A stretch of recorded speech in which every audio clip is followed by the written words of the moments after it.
Hello everyone, welcome back to my channel. I'm Julie. In today's video, I'm going to show you my process in creating my Days of December album. Today, I'll be sharing with you my week number 2.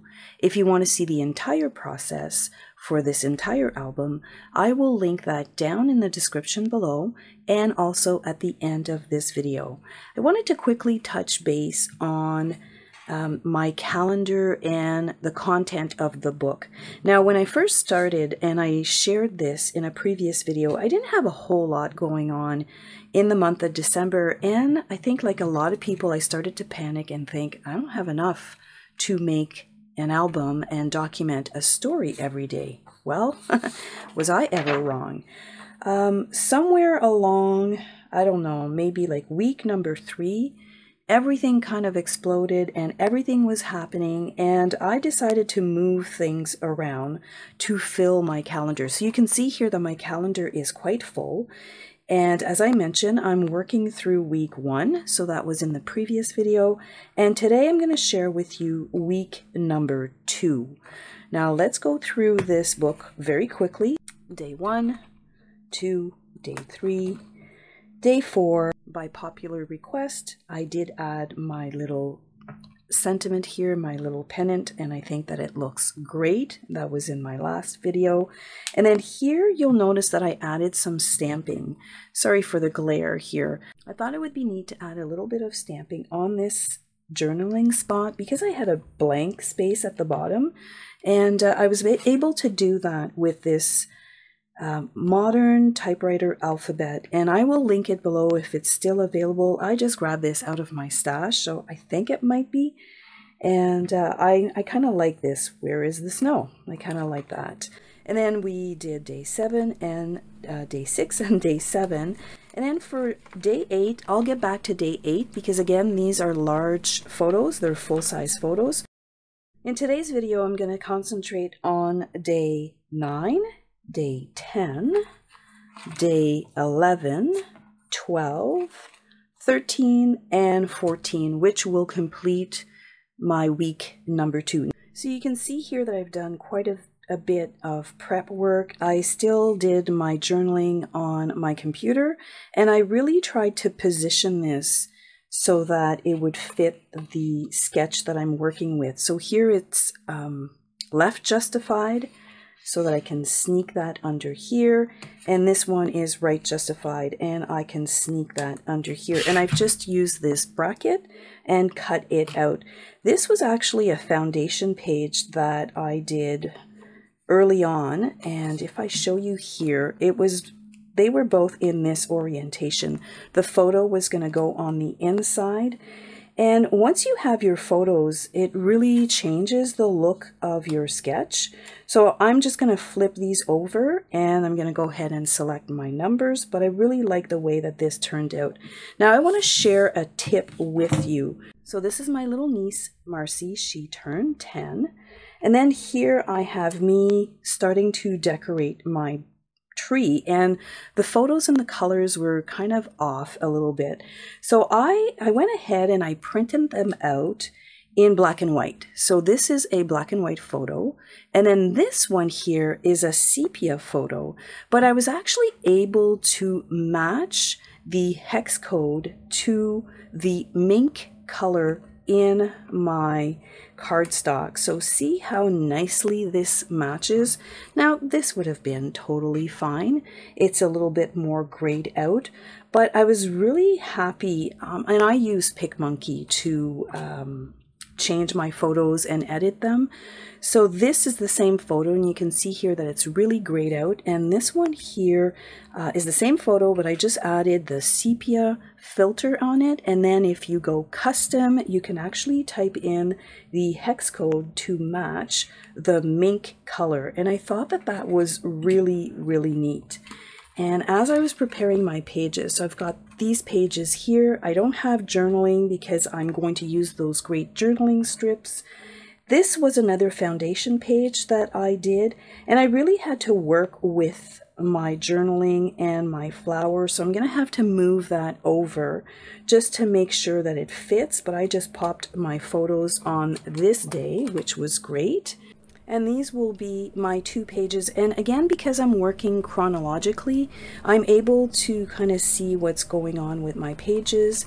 And this one here was another good example of the photo being printed in black and white, only because the school colors are blue and orange, and it was a little bit hard to adjust to these pages. So I did it in black and white. And then I did it in sepia, and I matched the sepia tone to toffee. So I think that that looks really good. I double matted this photo, and you've got a small frame here in French vanilla and then black, and I think that it's just enough to make the photo pop. So I'm going to go ahead and I'm going to assemble these pages, add my numbers, and we'll see how they turn out. This is going to be the front side of this page protector right here. So the back side is going to be this one right here. Now let me show you the sketches that I used for these. Again, I'm using my handy sketchbook. And this one here, well, this one here is this one. And I'm going to show you a trick on how to make this work really, really fast. And then this one is this one right here. So you can see that the original sketch called for something more along the lines of this, and maybe if it was one story being documented, it would be okay. But for me, I just felt that this worked better. So this is on 26. This one here is on page 29. So let me show you how this comes together really, really quickly. So again, it's going to be the back side. So here is your piece. Here are the photos. And I think I'm going to put my photos like this, one at the top and one at the bottom. Now, if you look at this sketch right here, you've got this pattern here and this pattern here. Now, you might see where this is going. I'm just going to take my paper trimmer and I am going to cut this down at 3 inches, just like so. And now I have my 2 pieces to make this page. Isn't that neat? And I really like the way that the red continues on. And here in my album, let's bring the album back. So here in my album, my next page is this page right here. And I knew that because I had it already done as a foundation page. This is why working 1 week at a time seems to be working for me. So I have these 2 stickers, and I remembered that I had a 3rd sticker on my sticker sheet. So I'm going to pull that out, and I'm going to be able to add this on this page. Now the sketch has the flower right up here. If I look at the way these 2 pages are going to be beside each other inside the book, I think that maybe adding it down here or even here in the center is going to create a better visual balance between these 2 layouts right here. So I'm going to go ahead and I'm actually going to, another benefit of working a week at a time is that I'm going to flip this over and I can just glue this down on this piece right here. So I'm going to do the same with this one. I am going to glue these pieces down.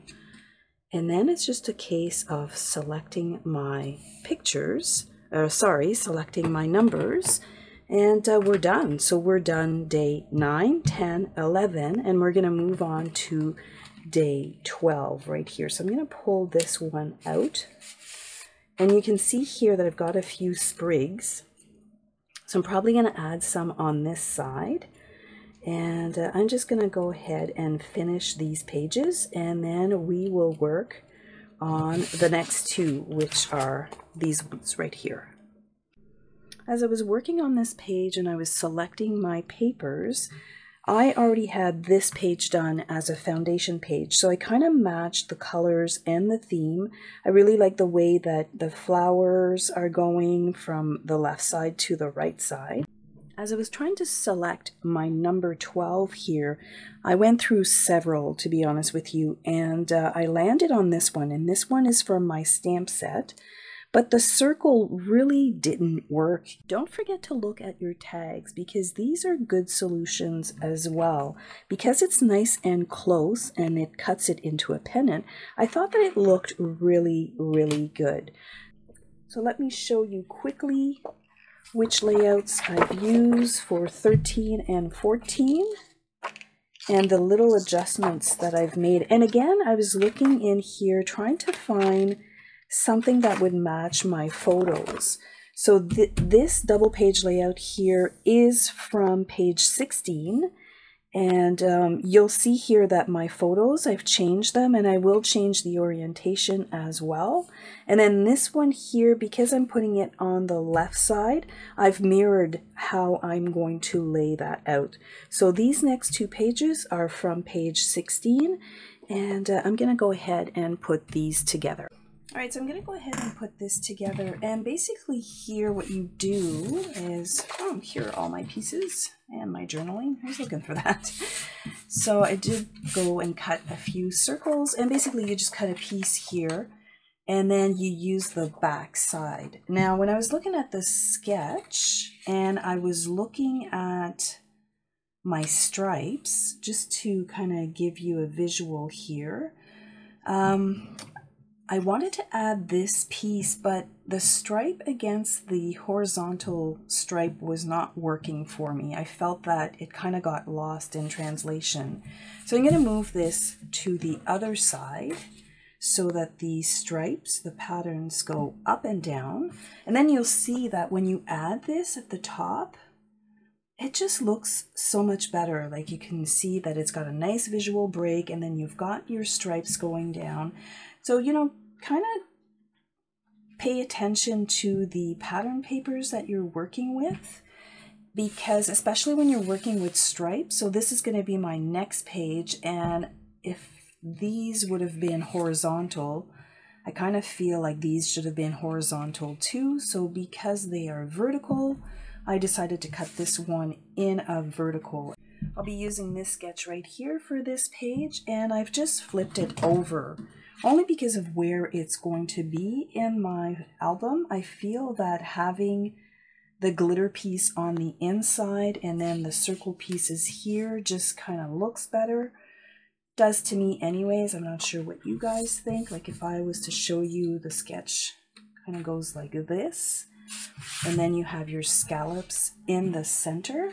And I just find that these are going to be cut down. I just find that that doesn't really look nice inside the center of the book. So I'm going to go ahead quickly and I'm going to add these together.